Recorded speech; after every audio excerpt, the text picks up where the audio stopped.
Sambutan Dirjen Bimasindu, Kementerian Agama Republik Indonesia selaku pelindung wanita Hindu Dharma Indonesia.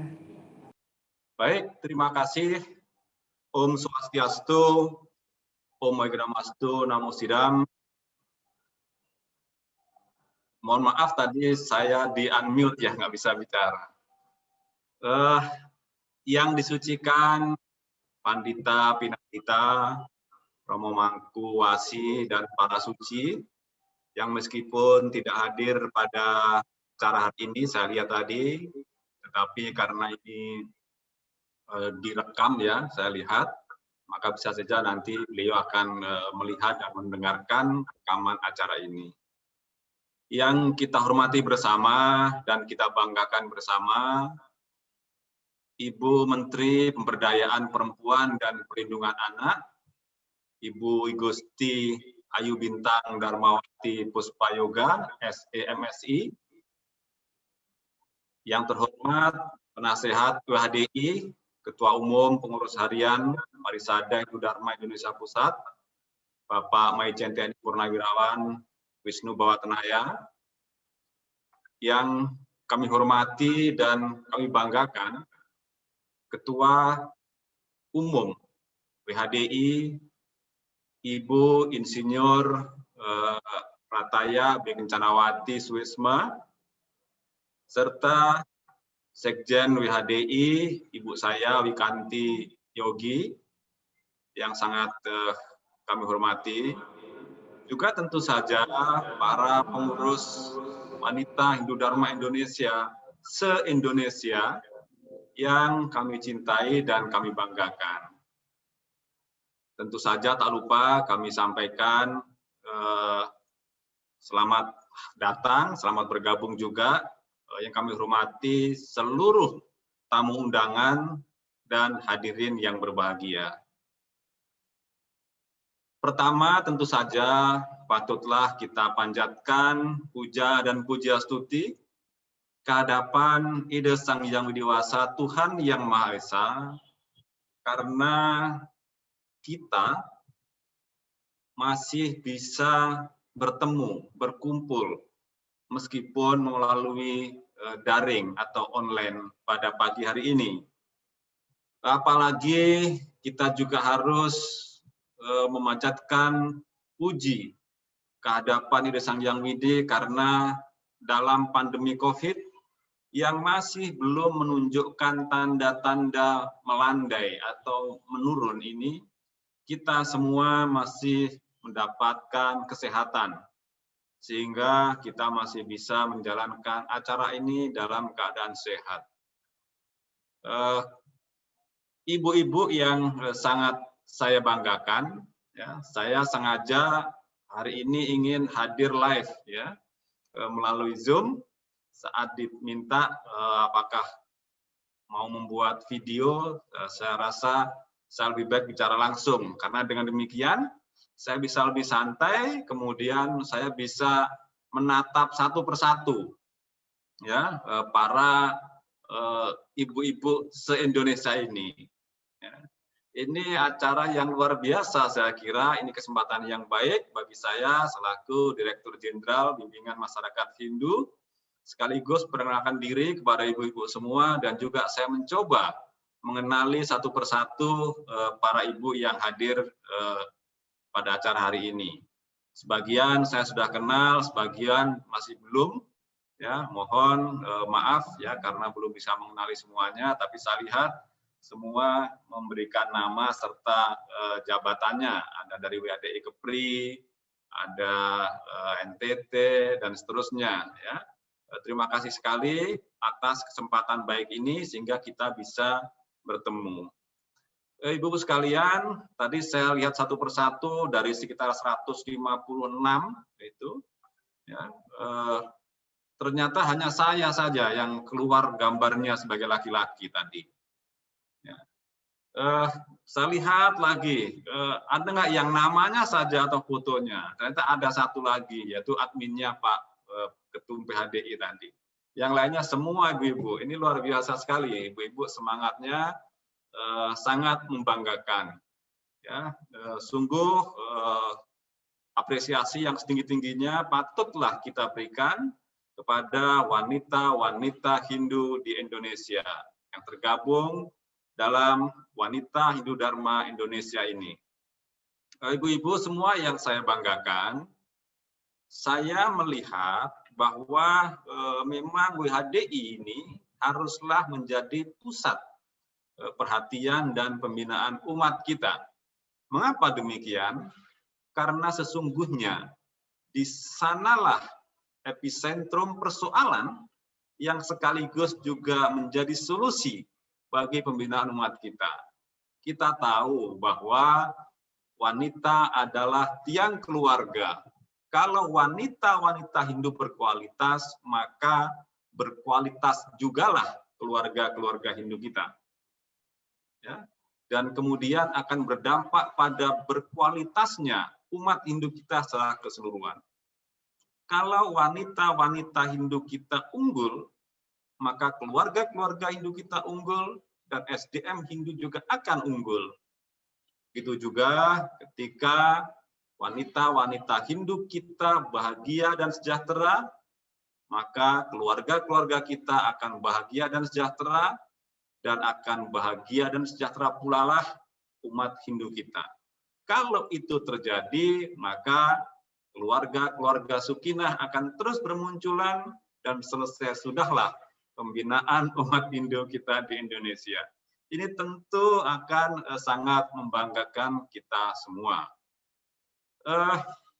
Hadirin semua yang sangat kami hormati, ibu-ibu yang penuh semangat, tema ulang tahun kali ini, ulang tahun ke-33 ya. Ke-33 ini usia yang matang-matangnya ini ya. Sehingga saya berharap WHDI juga menjadi organisasi yang semakin matang ya dalam membina umat kita di seluruh Indonesia. Tema yang diambil juga sungguh luar biasa. Ya, tingkatkan kreasi, inovasi, ekonomi kreatif agar bangsa Indonesia selamat dari ancaman pandemi COVID-19. Ini tentu saja tema yang tidak ringan sesungguhnya. Namun memang begitulah situasi dan kebutuhan kita. Ibu sekalian, dengan menyelamatkan keluarga-keluarga kita, maka itu artinya sesungguhnya kita juga bisa berkontribusi bagi penyelamatan bangsa. Apalagi saya melihat tadi dilaporkan oleh Ibu Ketua Umum bahwa WHDI juga sudah banyak berkontribusi ke level-level eksternal, bukan saja ke level internal. Ini tentu sebagai sebuah keniscayaan karena organisasi kita juga harus dilihat orang. Ya, ini akan meningkatkan eksistensi organisasi WHDI di level nasional. Ibu sekalian, sebelum menginjak kepada bagaimana kita meningkatkan kreasi, inovasi, ekonomi kreatif, maka satu hal yang mendasar yang harus kita jalankan adalah bahwa kita harus menjaga kesehatan. Ini kalau zaman-zaman dulu sebelum ada COVID, yang namanya jaga kesehatan dan itu hanya seperti basa-basi saja. Tetapi sekarang kesehatan sungguh merupakan hal yang sangat penting. Saya tadi malam diskusi dengan teman melalui WA.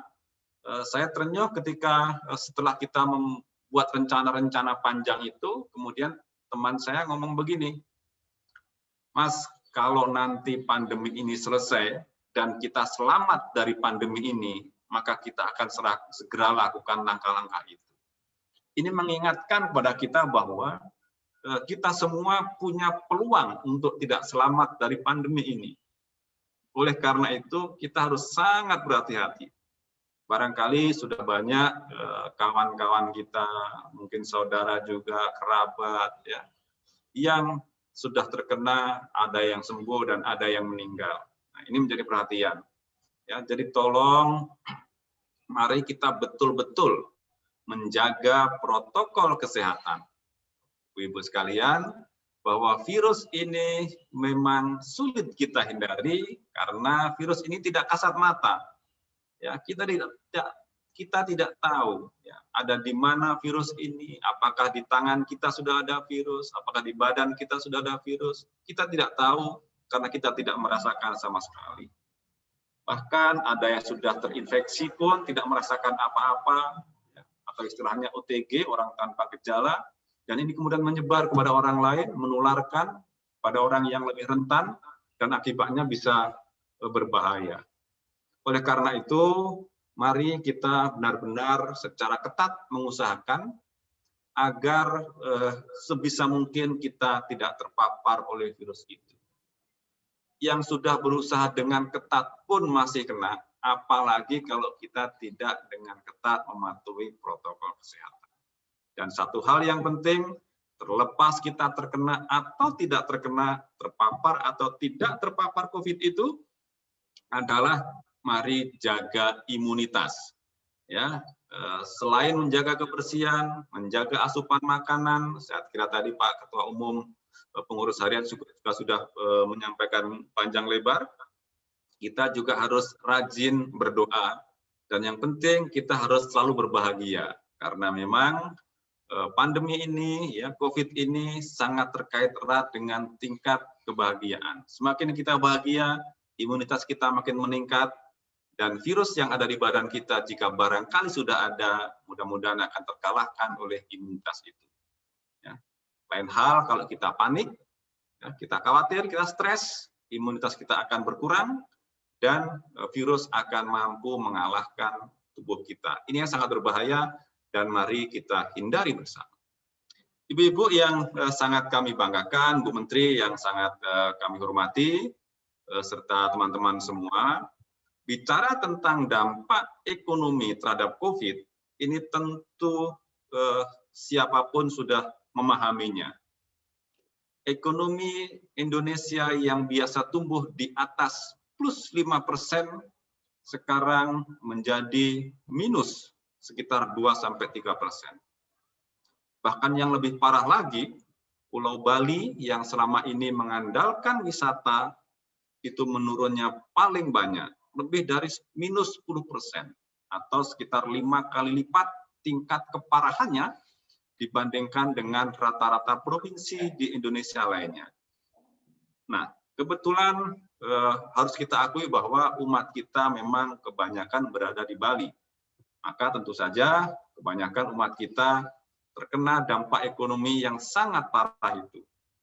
Oleh karena itu, acara hari ini mudah-mudahan mampu memberikan wawasan kepada ibu-ibu bagaimana kita harus terus eksis ya untuk berjuang menghadapi pandemi ini, terutama dari sisi ekonomi, selain juga hal yang tidak bisa kita lupakan adalah dari sisi kesehatan. Ibu sekalian, kita harus bersiap-siap menghadapi pandemi ini sampai dengan jangka waktu yang tidak singkat. Setidaknya sampai dengan akhir tahun 2021 ini diperkirakan dampak pandemi COVID belum akan selesai.